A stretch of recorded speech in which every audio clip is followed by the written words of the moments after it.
Boa tarde a todos nossos amigos ouvintes do vlog do Conde Luper Villanueva. Desde já agradeço as doações que recebo e continuo me ajudando essa empreitada para gravação de novos conteúdos e inscreva-se neste canal. Algumas pessoas me consultaram a respeito do debate entre o historiador católico Lucas Lancaster e o arqueólogo adventista Rodrigo Silva. Segundo o senhor Rodrigo Silva, a Igreja Católica foi, por assim dizer, criada a partir do século IV na figura do imperador Constantino.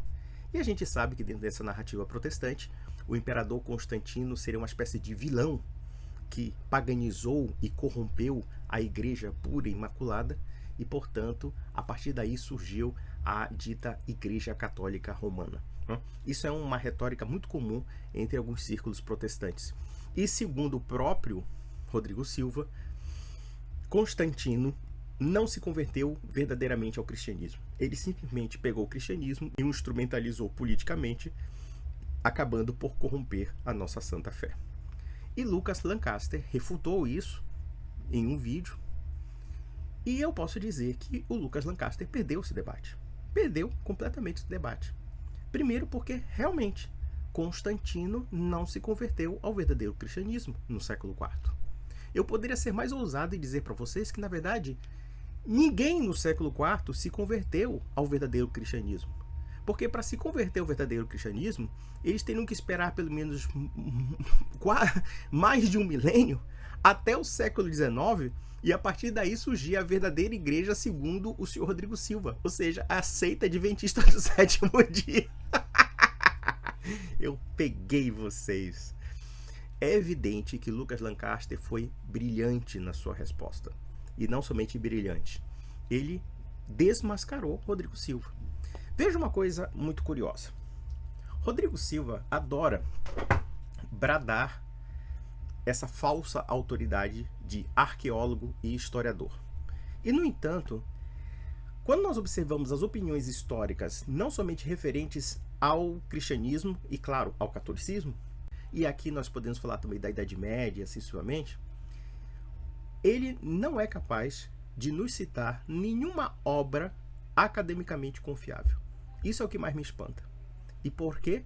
Porque o senhor Rodrigo Silva é um simulacro de arqueólogo que, na verdade, não passa de um militante adventista e cuja obra nada mais é do que aquele livreto horroroso escrito pela pseudo-profetisa da seita dele, Ellen White, chamado O Grande Conflito. Essa é a base histórica do senhor Rodrigo Silva. E através de um simulacro de arqueologia, através de um simulacro de história, através de um simulacro de teologia, o senhor Rodrigo Silva, na prática, promove o seu credo particular ao arrepio da verdade, ao arrepio daquilo que podemos dizer que é estudo acadêmico e aquilo do que é estudo verdadeiramente sério.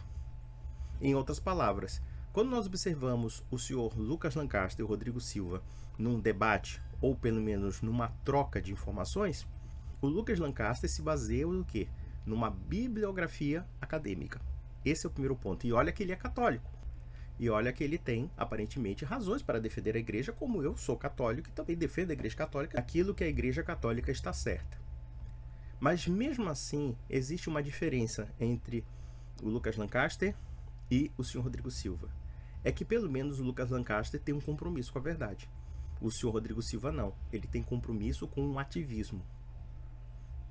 E convenhamos, o livro de Ellen White não tem o menor valor histórico acadêmico. Muito pelo contrário. É um livrinho muito mal escrito que se propõe a ser uma espécie de teologia da história e que na verdade é uma pseudo-teologia, como também é uma literatura pseudo-profética. Então eu penso que é o seguinte: qual é o teor da discussão entre o Lucas Lancaster e o Rodrigo Silva? É o teor de um historiador sério e de uma fraude. Eu acho a retórica do Rodrigo Silva uma fraude. Aliás, o que não é fraude dentro da apologética protestante. Porque muitos desses protestantes, em geral, têm um problema muito sério de formação intelectual. E hoje, mais do que nunca, o que está acontecendo? Nós estamos vendo um revigoramento de uma militância católica, como também o revigoramento de uma apologética que tenta desfazer inúmeros mitos que foram difundidos por esses picaretas. Em geral, são pessoas que têm uma deficiência muito grande de instrução histórica e teológica. E eu posso dizer o mesmo do Rodrigo Silva. E eu confesso, eu acredito que o Rodrigo Silva nem seja tão convicto como adventista, porque eu acho que ele não é tão estúpido a esse nível. Eu acho que, na verdade, é muito conveniente ele ser um pastor adventista. Aliás, talvez seja a sina de muitas pessoas que estão no meio evangélico.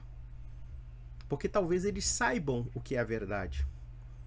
Vejam que, se alguém estuda a história da igreja, por mais que seja antipático à instituição chamada Igreja Católica, por mais que você seja antipático a ela, por mais que você deteste a Igreja Católica, mas se você for uma pessoa honesta, minimamente honesta e transparente o suficiente, você vai reconhecer, no mínimo, que muita coisa que é falada contra a igreja não é verídico.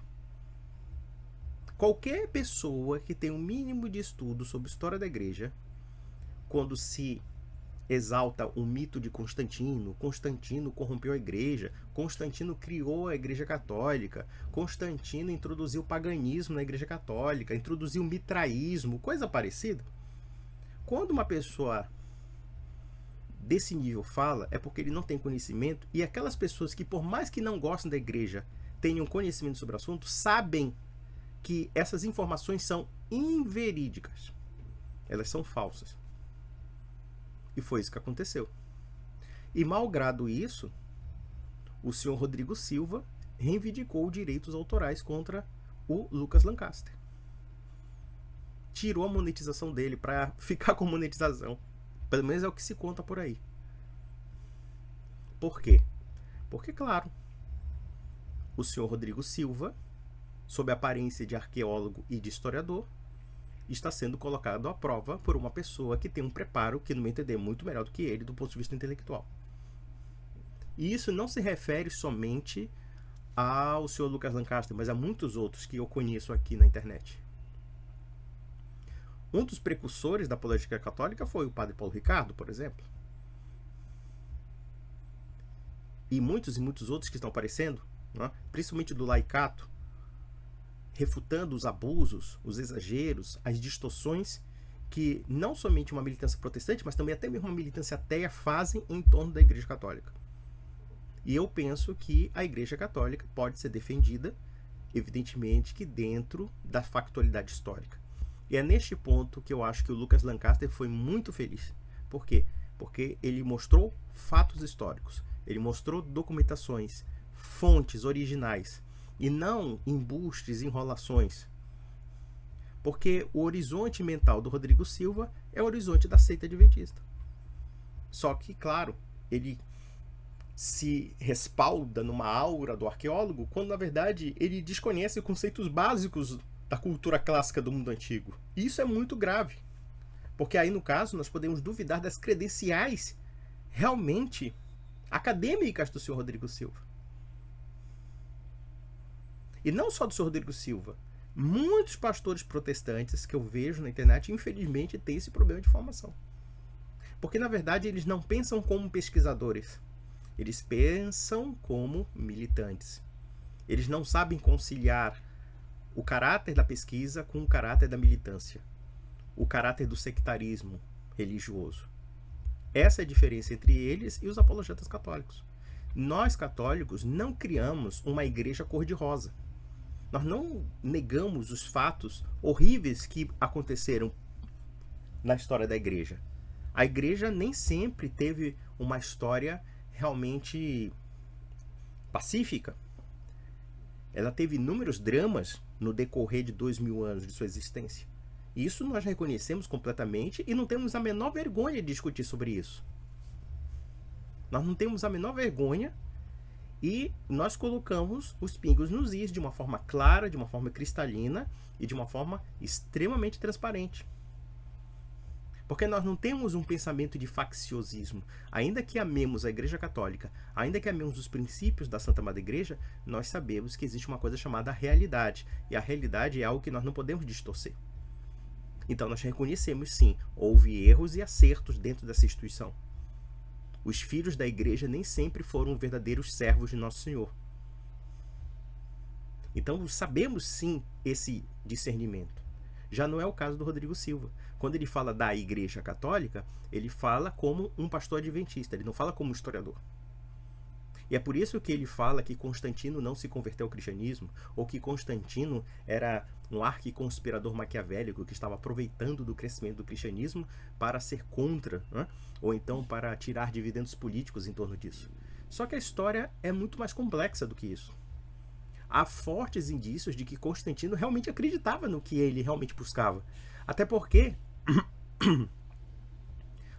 apoiar o cristianismo quando essa religião era duramente perseguida, estigmatizada e até mesmo vista como inferior para a maioria dos pagãos, eu digo que é tomar o partido até mesmo do suicídio político, dependendo do nosso grau de interpretação. Então nós podemos dizer que Constantino foi um grande homem, foi um homem realmente multifacetado, um homem bastante complexo na sua psicologia, porque ele não foi um cristão ideal, mas ao mesmo tempo ele promoveu a igreja e ele fez a diferença para que a igreja de fato fosse vitoriosa sobre a sociedade romana, sobre a sociedade pagã, sobre o Império Romano. Esse que é o grande detalhe que os Rodrigo Silvas não percebem. E que é preciso, evidentemente, como o próprio Lucas Lancaster colocou, afirmar que se Constantino corrompeu a Igreja de Roma ou a Igreja Católica, então logo a Igreja Católica a partir dali é inválida. E é preciso reconstruir algo que não seja mais aquela raiz. Só que o problema é que o que Rodrigo Silva nos ofereceria? A seita adventista que nasceu de uma mentira profética? Que nasceu dos cálculos fajutos das profecias de Daniel? E é interessante que William Miller, que foi um dos idealizadores da seita, fez uns cálculos chegando à conclusão de que Jesus Cristo chegaria em 1843.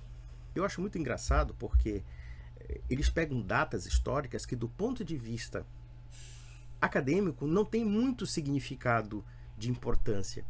Então, por exemplo, eu estava vendo que a ascensão do papado, porque eles retratam o papado como anticristo, então a ascensão do papado foi em 538.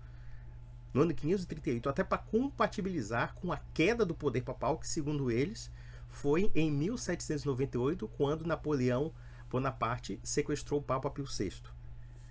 Veja que isso aí é tudo uma tentativa de enxertar a história na pseudo-profecia e na pseudo-teologia da história da Dona Ellen White. Só que no ano 538 não existe nada significativo que possa dizer que o Papa se tornou uma espécie de um ser todo-poderoso. Muito pelo contrário. Os papas do século VI sofriam as intempéries do Império Bizantino. O Império Bizantino intervinha massivamente na administração de Roma e Roma conflitava com o Império Bizantino, com o imperador de Bizâncio. Então não há nada que possa dizer que no século VI e VII nós temos ascensão do poder papal. Isso aí é um delírio. Como também é ridículo afirmar que o poder papal caiu em 1798 por causa da invasão francesa e a captura do Papa. Eu gostaria de falar para você, adventista. Você sabe quantas vezes Roma já foi invadida? Você não tem ideia de quantas vezes a capital, e isso com o Papa, tá? Já foi cercada, saqueada, etc. Filipe IV, o Belo, sequestrou o Papa Bonifácio VIII e transferiu a sede da igreja para Avignon. Que dirá então do saque de Roma, em que as tropas de Carlos V saquearam a cidade numa dimensão que podemos dizer escatológica. Foram meses de pilhagem, estupros e assassinatos que, dizem as crônicas, milhares de cadáveres lotaram o rio Tibre. O rio Tibre ficou banhado de sangue de tanto cadáver de pessoas assassinadas pelas tropas.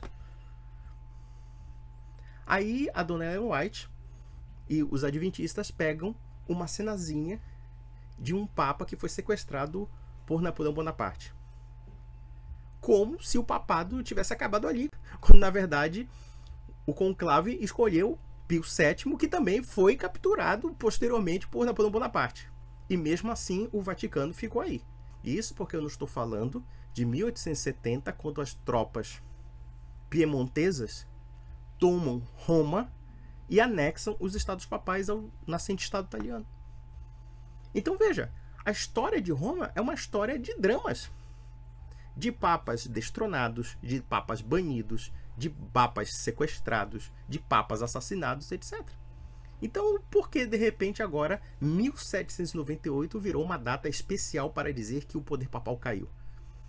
E aqui nós temos também um outro problema, porque na verdade o poder papal já estava em decadência, se entendermos no caso da universalidade da Igreja Cristã, já no século XVI, e a partir do século XVII, principalmente com o Tratado de Westfália de 1648, nós temos a ascensão dos estados nacionais e a declaração de que esses estados podem estabelecer religiões nacionais, o cuius eius reius religio, né? Ou seja, a religião do príncipe será a religião do povo, católico ou protestante. E a partir daí o poder papal praticamente se dissipou, até a volta do ultramontanismo no século XIX, mas aí já é uma outra história. Então observem que o senhor Rodrigo Silva, vendendo a aura de doutor, na verdade é seguidor dessa subliteratura histórica, que não tem valor histórico algum, para falar a verdade. Aliás, não tem valor teológico algum. O que é o adventismo na fila do pão dentro do próprio protestantismo? Se nós pegarmos a Igreja da Reforma, luteranos, calvinistas, anglicanos, etc., né, e pegarmos os adventistas, eles não são levados a sério pelos protestantes tradicionais históricos. Até porque eles consideram Ellen White, que é uma mulher com uma vida completamente esquisita, uma pessoa histérica, uma pessoa que tinha problemas psicológicos. Esses sujeitos transformam seus textos como se fossem canônicos, como se fossem uma espécie de complemento dos próprios evangelhos e da Sagrada Escritura. Aí a sola Escritura vai para o brejo, diga-se de passagem. Não é? A sola Escritura só serve para justificar a opinião particular de cada um. Então é basicamente isso. O que nós observamos aqui? Observamos a superioridade de um historiador católico, e não somente a superioridade do historiador católico, mas eu digo mesmo que a formação católica te dá essa base. Porque o catolicismo, ele não é um pensamento de uma seita. O catolicismo tem a capacidade de integrar várias formas de conhecimento ao mesmo tempo.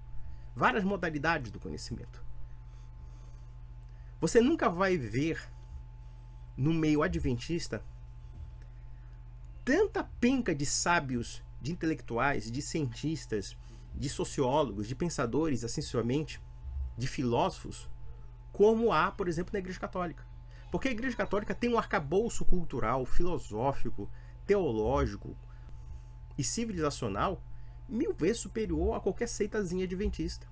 A seita adventista é completamente irrelevante. Então nós temos aqui uma equiparação. O Rodrigo Silva é a representação de uma seita, de algo que é completamente marginal até no protestantismo e que ninguém leva a sério. E por outro lado, nós temos a representação de um católico que defende aquilo que foi a grande civilização cristã, a civilização católica, que é no caso o Lucas Lancaster. Essa é a diferença. É por isso que o Lucas Lancaster ganhou, e ganhou de goleada. Porque a verdade está com o Lucas Lancaster. A verdade está com a igreja. E a história sanciona a igreja.